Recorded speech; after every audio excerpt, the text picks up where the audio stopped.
Good morning, students. Today we are going to start chapter number 6, that is the T's. So you have to open page number 44 for chapter number 6. It is a short poem that we are going to read today. First of all, we are going to read the get set part, that is do you enjoy a windy day. क्या आपको windy day पसंद है? Windy day क्या होता है? जब बहुत तेज़ तेज़ हवा चलती है, वो दिन आपको पसंद है? Can you think of some ways in which the wind helps us. क्या आपने कभी सोचा है कि हमें कौन कौन से तरीक़ों से विंड जो है वो हेल्प करती है? जो तेज़ हवा चलती है वो हमें क्या मदद करती है हमारी? Let's read a poem about a child who is annoyed with the wind. तो अभी हम इस पोएम में पढ़ने वाले अबाउट वन चाइल्ड जो बहुत ज़्यादा परेशान है इस विंड से।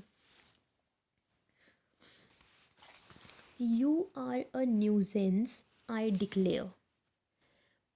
तो वो जो चाइल्ड है वो ये कह रही है कि तुम ऐसी चीज़ हो जिससे मैं बहुत ज़्यादा परेशान हूँ, बहुत ज़्यादा तुम अनोइंग हो, मैंने ये कह दिया।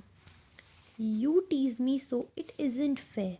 तुम मुझे बहुत ज़्यादा परेशान करते हो, मीन्स ऐसा परेशान करना मतलब एक फ़न के वे में, मतलब कि चिढ़ाते हो तुम मुझे। टीज़ करना मतलब ये होता है चिढ़ाना, तो तुम मुझे चिढ़ाते हो और ये सही नहीं है। You pounce on me from everywhere. तुम कुछ ना कुछ करके हमेशा मेरे ऊपर ही अटैक करती हो। And seize my hat and clutch my hair. और मेरे मेरी हैट को भी उठा, मतलब हवा में वो हैट क्या होता है, उड़ जाती है। मेरे हैट को प्लस मेरे बालों को भी तुम बहुत तेज़ी से उड़ा देती हो। And tie my clothes in knots and tear. और मेरे जो क्लोथ्स हैं वो पूरे तुम टाई कर देती हो नॉट्स में, और वो पूरे हो जाते, वो क्या हो जाता है, पूरे फट जाते हैं। The leaves and blossoms from the पियर।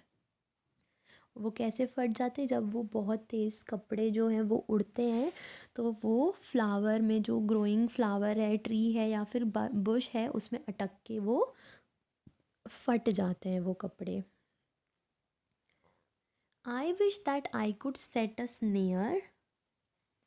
काश मैं ऐसा कर पाती कि मैं एक जाल बिछाती बर्ड या एनिमल को पकड़ने के लिए। To catch you but I wouldn't dare. तुम्हें भी पकड़ने के लिए, पर तुम्हें तो मैं नहीं पकड़ सकती, इतनी हिम्मत मुझ में नहीं है। For do you tease me I declare. पर तुम जो हो, तुम मुझे बहुत ज़्यादा परेशान करती हो, तुम मुझे बहुत ज़्यादा चिढ़ाती हो। O wind if you were never there. अगर तुम यहाँ पर नहीं होती, I don't think I could manage quite to sail my boat और फ्लाई माई काइट। तो वो ये कहती है कि पर ऐसा भी है कि विंड मीन्स हवा, अगर तुम नहीं होती तो ना ही मैं अपनी पतंग उड़ा पाती, ना ही मैं अपनी बोट सेल कर पाती। तो ऐसा है कि तुम्हारा होना भी ज़रूरी है। तो उसने अपना जो गर्ल है उसने क्या बताया कि उसे विंड थोड़ा सा परेशान करती है, लेकिन वो ऐसा नहीं कि वो एक गुस्से वाले वे में उसको परेशान करती है। वो इरिटेट होती है क्योंकि वो चीज़ें उसकी उड़ती जाती हैं, बहुत ज़्यादा तेज़ हवा, उसके नॉट्स से कपड़े उड़ जाते हैं, उसके बाल उड़ते हैं, उसके बाल ख़राब हो जाते हैं। हैट जाकर उनकी जो उसके जो सर पे हैट है वो उड़ के कहीं ना कहीं अटक जाती है, कहीं ट्रीज़ में, कहीं फ्लावर्स में, कहीं बुशेस में अटक के।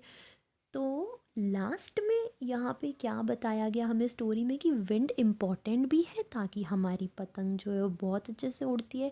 Because without air we can not live.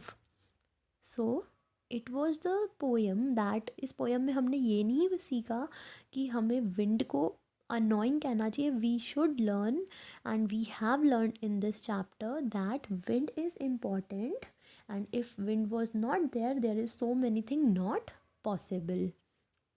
So now we are going to read some word meanings of this poem. न्यूजेंस। न्यूजेंस का मीनिंग होता है या तो कोई पर्सन या तो कोई चीज़ दैट इज़ अनोइंग, जो बहुत ज़्यादा परेशान करती हो, जो बहुत ज़्यादा इरिटेटिंग हो।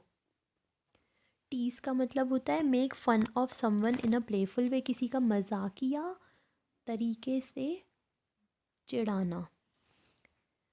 पाउंस का मतलब होता है to jump upon someone, to attack और कैच, किसी के ऊपर जंप करना अटैक या कैच करने के लिए।